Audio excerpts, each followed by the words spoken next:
ma doonaysaa noloshaada aad maaragti wax aad ka bedeshid.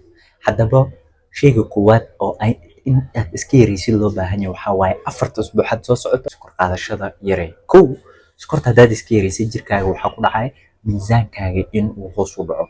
Labo, waxaa kale aad isku arkaysaa in aad maaragti maqaarkaaga uu isbedelo oo maqaar wanaagsan oo maaragti clear ah oo glowing ah oo maaragti oo qurux badan inuu noqdo. Sheyga kale waxaa waaye energy-kaaga inuu ku darsamo, energy-kaaga inuu kor u qaadmo.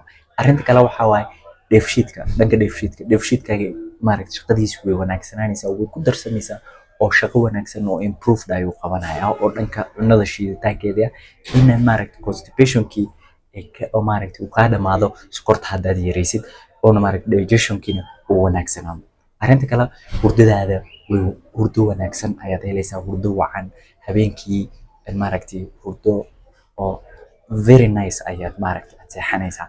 Ugu dambeyntii waxaa waaye maskaxiyan inuu memory-gaaga uu wanaagsanaado, focus-kaaga maaragti xusuustaada ay wanaagsanaato, focus-kaaga uu wanaagsanaado oo hurdadii maaragti maskaxdaada ee shaqaynteedna ay si fiican u shaqaysa. Haddaba 4 usbuuc soo socoto iska yarey sokorta qaadashada. Sokorta waxay noqon kartaa shaaha oo sokorta ku badan, cunada macaanka oo sokorta ay ku badan tahay, cunooyinkan kale oo maaragti macaanka kulli iska wada yarey.